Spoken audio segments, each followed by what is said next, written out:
13h, c'est l'heure de votre journal de la mi-journée.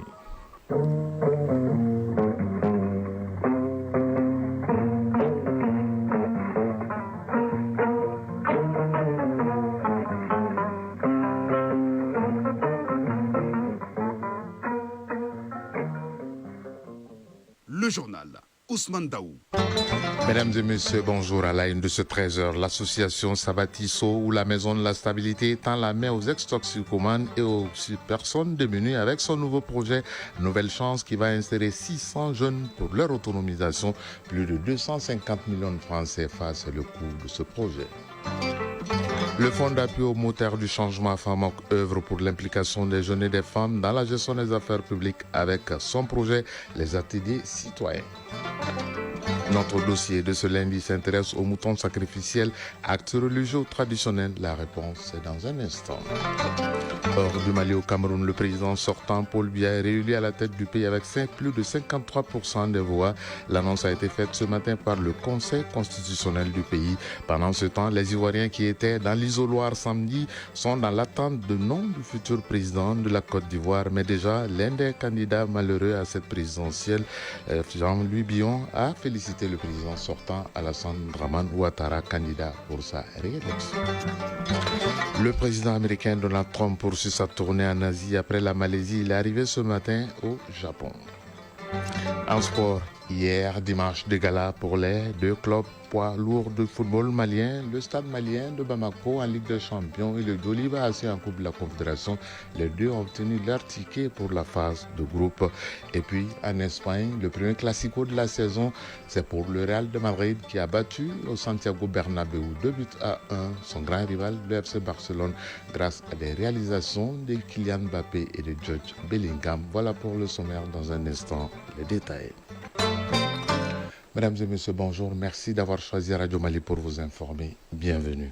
Une nouvelle chance pour les jeunes ex-toxicomanes, redonner espoir à une jeunesse en quête de repères. Tel est l'objectif du projet Nouvelle Chance, espoir et renaissance des jeunes, lancé par l'association Sabatiso ou la Maison de la Stabilité.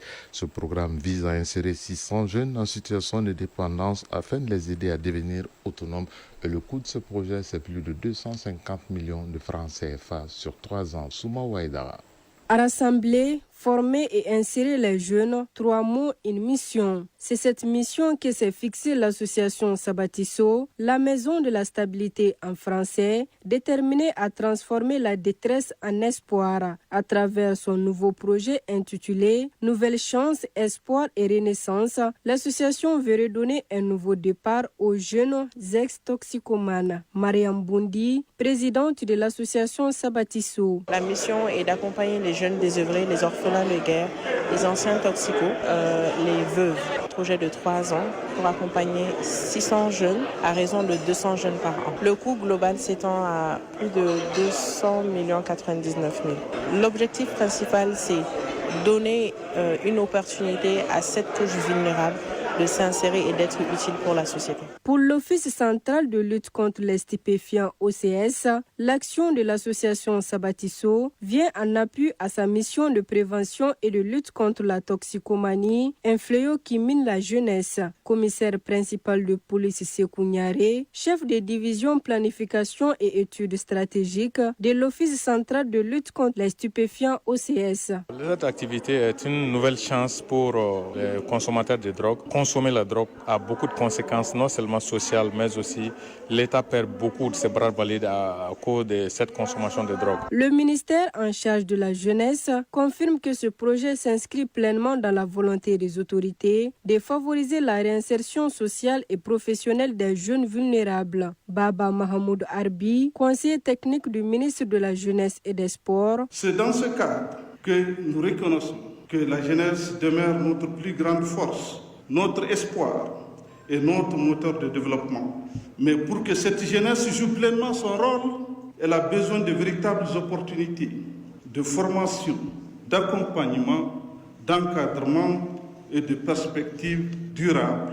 Et c'est ce que ce projet Nouvelle Chance, j'allais dire Nouvelle Vie, donne à la jeunesse malienne. La collaboration entre l'association Sabatisso et l'État établit une feuille de route claire pour la reconstruction, créant un levier d'espoir durable pour que cette jeunesse marginalisée puisse bâtir un avenir stable.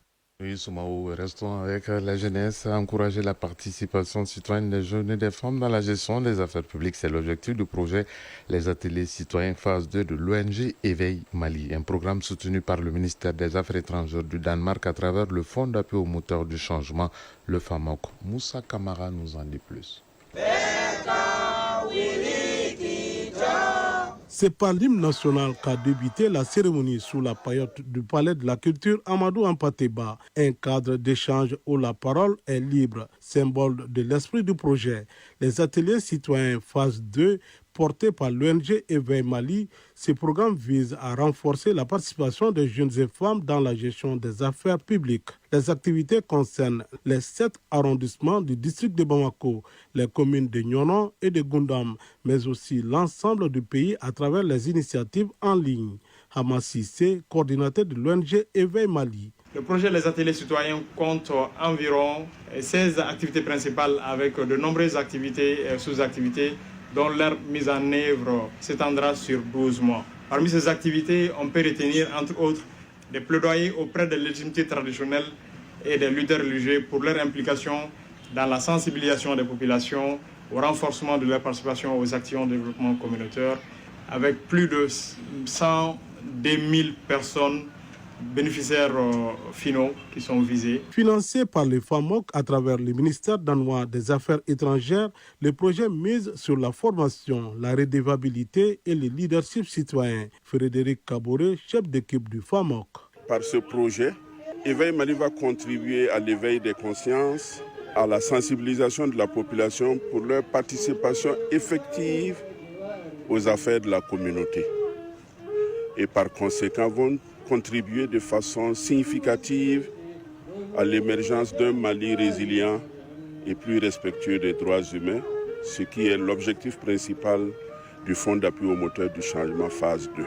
Avec l'appui du FAMOC, Éveil Mali prouve qu'une citoyenneté active n'est pas un slogan, mais une force capable de changer le quotidien. Un mot de solidarité dans ce journal. L'association des personnes âgées de Bagadadi, en commune du district de Bamako, a bénéficié de dons et de consultations gratuites. L'activité s'inscrit dans le cadre du mois de la solidarité et de la lutte contre l'exclusion. Et cette année, le thème en commune 2 était Journée sportive et sanitaire au bénéfice des personnes âgées de la commune 2 du district de Bamako, précisément de Bagadadi. Le compte-rendu est signé Douratie Diakiti. L'entraide, l'une des valeurs culturelles du Mali, est manifestée par le commissariat à la sécurité alimentaire et des personnes de bonne volonté envers l'association des personnes âgées de Bagadadi en commune 2 du district de Bamako.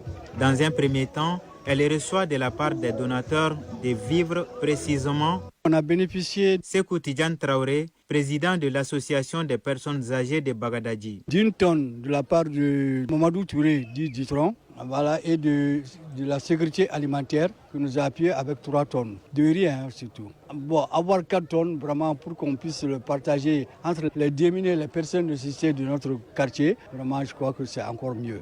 Je remercie tous ceux qui ont fait de leur mieux pour leur quartier. Pour que cette journée soit, il a fallu leur aide. Les donateurs absents de l'événement n'ont pas voulu partager la valeur du don. Dans un second temps, les membres de cette association ont bénéficié gratuitement des consultations cardiologiques, des diabètes et du dépistage des neuropathies. C'est le fruit d'un partenariat entre le centre de santé communautaire de Bagadadi et le laboratoire Strides.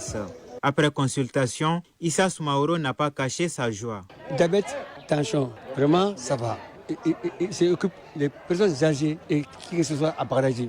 Vraiment, je les remercie. L'occasion pour rendre hommage à certaines personnes qui ont participé au développement socio-économique et culturel de Bagadadi, comme Seydou Badjan, écrivain et ancien ministre, et le photographe Malik Sidibé, entre autres. 13h10, actualité hors du pays au Cameroun. Les résultats définitifs de la présidentielle du 12 octobre dernier ont été proclamés ce matin par le Conseil constitutionnel. Le président sortant, Paul Biya, a été réélu pour un 8e mandat avec 53,66% des voix. Le principal adversaire du président sortant, Issa Chiroma Bakari, qui a revendiqué la victoire au lendemain du vote, lui a récolté 35,19% des voix. Le leader de l'opposition avait appelé hier dimanche ses partisans à manifester. Manifestation au cours desquelles 4 personnes ont d'ailleurs perdu la vie lors d'affrontements entre les forces de l'ordre et les manifestants à Douala, la capitale économique du pays. En Côte d'Ivoire, la commission électorale indépendante a commencé à égrener les résultats du premier tour de la présidentielle de samedi dernier.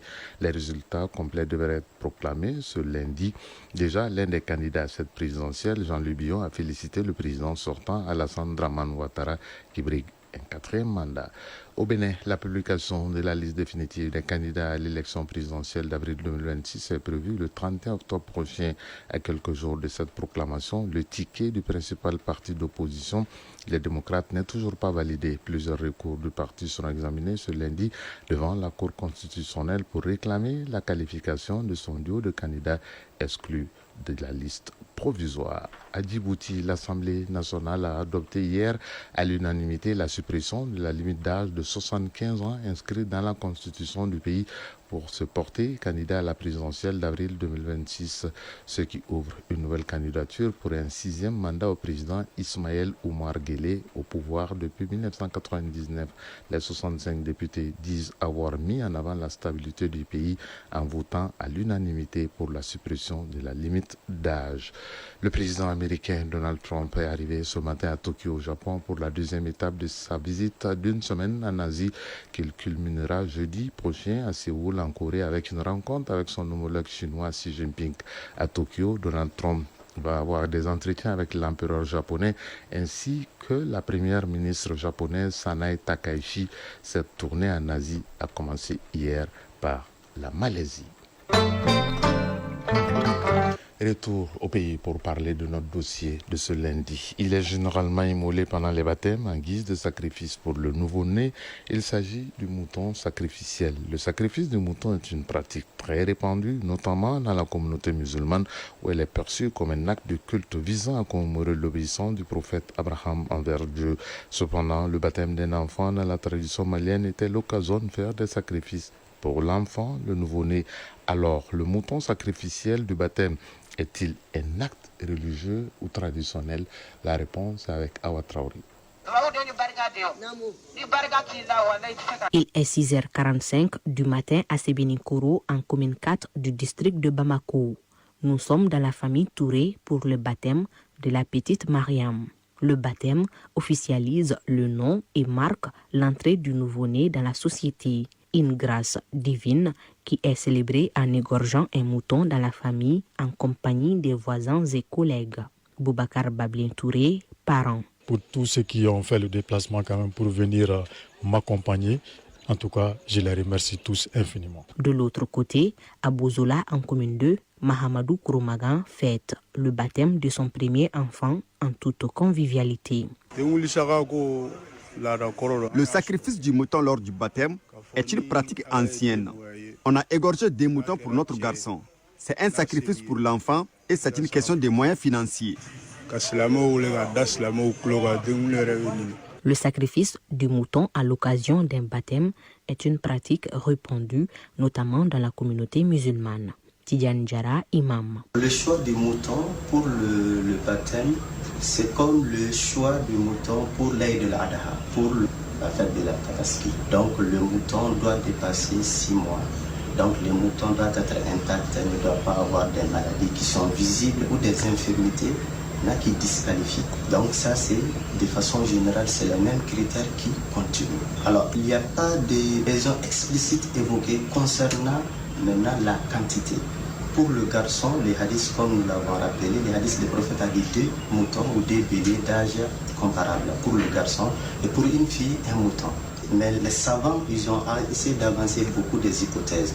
Et les hypothèses avancées disent que certainement ceci est lié à l'époque du prophète sallallahu alayhi wa sallam, où les garçons, ils avaient d'autres préférences, mais surtout, ça semblerait être surtout la responsabilité sociale qui sera reposée sur le garçon plus tard. Au-delà de son aspect religieux, que représente le mouton sacrificiel du baptême dans la tradition? Amidou Diarra, traditionnaliste.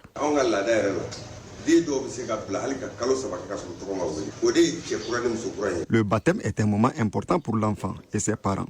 Dans la tradition, en ce qui concerne l'animal sacrificiel, ça dépend des moyens des parents, que ce soit du mouton, de la chèvre ou même du poulet. En plus, les jours du baptême varient entre 7 jours pour le garçon et 8 jours pour la fille. Mais cela peut aller jusqu'à 15 jours, voire 30 jours, car les anciens font des consultations sur le destin de l'enfant. La naissance d'un enfant est un heureux événement et le baptême est la cérémonie qui symbolise son intégration dans la communauté. Ainsi, le sacrifice du mouton pendant le baptême est un rituel sacré de l'islam. Entre la tradition et l'islam, une chose est sûre, le moyen prédomine. Il n'a pas sacrifié à la tradition pour ses baptêmes au mouton sacrificiel, comme il ne va pas sacrer à la tradition pour sa présence dans ce journal pour la page sportive. Dans un instant, nous allons recevoir Doutiba Fotiki Tunkara.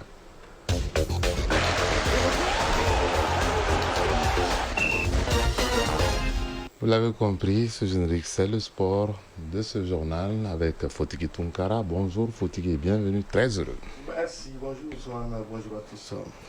Alors on va commencer évidemment par le football avec un dimanche de gala pour les clubs maliens en Ligue des champions d'Afrique.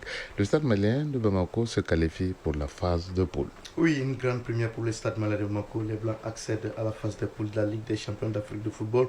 Pour la première fois depuis l'instauration de la nouvelle formule en 1997, le signe indien est enfin brisé pour le stade malien de Bamako qui a franchi les pas ce dimanche, comme ce fut le cas la saison dernière pour le Djilwa AC, en match retour du deuxième et dernier tour préliminaire de la Champions League africaine hier au stade du 26 mars de Irumadio. Le stade malien de Bamako a battu le FC Nouadhibou de la Mauritanie par le score de 2 buts à 0, doublé de l'avant-centre camerounais Tade Keng au 40e et 78e minute de jeu. Victoire 2 à 0 après le nul d'un but partout à l'aller. Les Blancs de Bamako mettent ainsi fin au mythe. Le pari n'était donc pas gagné d'avance face à une équipe mauritanienne du FC Nouadhibou qui n'est surtout pas le parent pauvre du football africain, d'où le soulagement du coach camerounais Mouril Mezak Njoya que je propose d'écouter au micro de Isaac Tchenou. Ce genre de match de qualification, là, c'est tout à fait normal que ça soit un peu corsé. C'est tout à fait normal parce que l'adversaire vient pour faire un résultat. Et surtout qu'ils avaient été battus chez eux. C'était normal qu'aujourd'hui ils gagnent. Voilà, c'était là plutôt Félix Boiseau du Djoliba. On va revenir à Mouril Mezak Njoya que je vous propose d'écouter au micro d'Isaac Tchenou.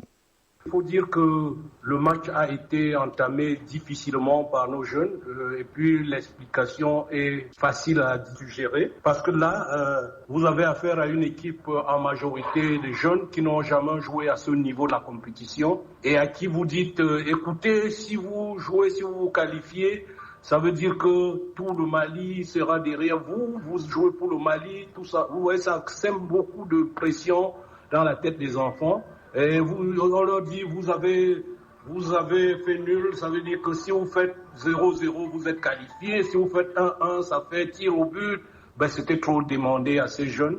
Mais je pense que, fort heureusement, ils n'ont pas pris de but. Ils ont été les premiers à marquer. Et dès qu'ils ont marqué, ils sont sortis de leur torpeur. Et voilà que la qualification a été acquise. Et je pense qu'eux-mêmes sont là comme s'ils revenaient d'un rêve parce qu'ils n'y croyaient pas. Voilà. Mouril Mezak Njoya, l'entraîneur du stade malien de Bamako, qui saluait ici le courage, la bravoure, la ténacité de ces joueurs qui étaient pratiquement sous pression. Alors, les autres qualifiés pour la phase de groupe sont Saint-Éloi Lupopo de la RDC, Young African et Simba SC de la Tanzanie, Mamelodi Sundowns d'Afrique du Sud, Al Hilal du Soudan, River United du Nigeria, Power Dynamos de la Zambie, Atletico Petro Luanda d'Angola, Al Ahly d'Égypte, Espérance Sportive de Tunisie, FAR Rabat, la GS Kabylie et le Mouloudia Club d'Alger. Il reste donc 2 places à prendre à l'issue donc des matchs et retours restants entre Al Ahly Tripoli et la Renaissance Sportive de Berkane d'une part et de l'autre entre Ethiopian Insurance et Pyramide FC d'Égypte. Les matchs allés se sont soldés par le nul d'un but partout à l'aller. Même sourire à Bamako en Coupe de la Confédération avec la qualification du Djoliba également pour la phase de poule. Oui, 5e qualification pour les Djoliba AC pour la phase de poule de la Coupe de la Confédération. Après 2010, 2012, 2018 et 2020, les Rouges de Bamako ont à nouveau intégré la phase de poule de la Coupe de la Confédération. En match et retour du deuxième et dernier tour préliminaire de la Coupe de la Confédération hier au stade Mamadou Konaté, le Djoliba AC a battu l'USFA du Burkina Faso par le score de 2-1. But inscrit pour les Djoliba à la 5e et dans les temps additionnels, respectivement par Abokar Boubou Sidibé et Kifa Tangra, entré en cours de jeu. L'unique but de l'histoire est marqué à la 9e minute de jeu par Josaphat Ouattara. Alors, vainqueur à l'aller comme au retour, les Djoliba s'est fait brillamment une place dans la phase de poule, mais non sans peine face à une équipe de l'Union sportive des forces armées du Burkina Faso qui n'était pas venue la fleur au fusil. Pour en savoir davantage, je vous propose d'écouter l'entraîneur adjoint du Djoliba, c'est Félix Boiseau, que nous avons interrogé. Ce genre de maille de qualification, c'est tout à fait normal que ça soit un peu corsé. C'est tout à fait normal parce que l'adversaire vient pour faire un résultat. Et surtout qu'ils avaient été battus chez eux. C'était normal qu'aujourd'hui ils viennent jeter tout le dévolu dans la bataille. Et nous, on a essayé de cerner tout ce qui était chose. Et puis bon, voilà, vers la fin, on a eu le gain de la rencontre. Je crois que c'est tout bénéfique. Voilà, Félix Boiseau, entraîneur adjoint du Djoliba qui salue aussi la ténacité de ces joueurs face à la pression de l'adversaire. Alors, comme vous l'avez déjà remarqué, d'un côté comme de l'autre, ça n'a pas été facile, mais ça a été fait. Alors, les autres qualifiés pour la phase de poule de la Coupe de la Confédération sont le FC San Pedro de Côte d'Ivoire, l'AS Manima Union de la RDC, Azam et Singida, Black Star de la Tanzanie, Kaizer Chiefs et Stellenbosch d'Afrique du Sud, l'AS Otoyo Doyo du Congo-Brazzaville, Nairobi United du Kenya, Zesco United de la Zambie, Zamalek d'Égypte, Al Masry d'Égypte, Wydad AC de Casablanca et Olympique de Safi du Maroc, Ser Belouizdad et l'USM d'Alger. Alors Ousmane, le tirage au sort des groupes de ces deux compétitions africaines des clubs aura lieu lundi prochain à Johannesburg en Afrique du Sud. Alors les deux représentants maliens sauront dans quelle poule ils tomberont. Oui, mais ce qui est important aussi à souligner, Fotiki Tunkara, c'est qu'ils sont là et c'est le plus important pour le football malien. Ah oui, absolument, mais c'est qu'il faut se dire aussi qu'il y a du travail à faire si réellement on ne veut pas faire que la figuration dans la phase de poule, parce qu'une chose est de se qualifier pour la phase de poule, une autre est de mieux figurer. Le travail attend déjà demain les Aigles dames au féminin avec le match retour pour la CAN féminine du Maroc contre le Cap-Vert à l'aller. Les Aigles footballeuses s'étaient imposées 1-0. Ah oui, absolument. Les Aigles dames du Mali accueillent donc les Requins bleus du Cap-Vert demain mardi au stade du 26 mars de Irimadio à partir de 17h. L'enjeu de cette rencontre Mali-Cap-Vert comptant pour les matchs retour du deuxième et dernier tour des éliminatoires de la CAN féminine Maroc 2026 et bien sûr la qualification pour la phase finale. Alors les deux équipes se disputent le ticket en jeu dans cette rencontre. Vainqueur 1-0 à l'aller vendredi à Praia au Cap-Vert. Les Maliennes sont en ballottage favorable. Alors il suffit seulement pour elles de confirmer le travail déjà abattu ou le travail déjà entamé à l'aller à Praia. Alors après de multiples escales dans les aéroports, la sélection malienne a pu regagner Bamako hier dans l'après-midi en provenance de Praia, alors que l'équipe visiteuse, le Cap-Vert, était déjà arrivée à Bamako depuis pratiquement 2 jours. De ce fait, les Cap-Verdiennes bénéficient de plus de jours de récupération que les Maliennes. Alors, plusieurs autres rencontres sont à l'affiche demain mardi. Il s'agit entre autres de Éthiopie-Tanzanie à midi, à l'aller 2-0 pour les Tanzaniennes. Cameroun-Algérie à 13h, à l'aller 2-1 pour les Algériennes. Malawi-Angola à 13h, à l'aller 0-0. Nigeria-Bénin à 13h, à l'aller 2-0 pour les Nigérianes. Alors Ghana et Égypte à 15h30 à l'aller 3-0 pour les Ghanéennes. Gambie-Kenya à 16h, à l'aller 3-1 pour les Kenyanes. Togo-Burkina Faso à 16h, à l'aller 2-0 pour les Burkinabés. Afrique du Sud, RDC à 17h, à l'aller 1 but partout. Et Côte d'Ivoire-Sénégal à 19h, à l'aller 1 but partout entre les deux équipes. Les vainqueurs de la double confrontation se qualifieront donc pour la phase finale de la CAN féminine Maroc 2026.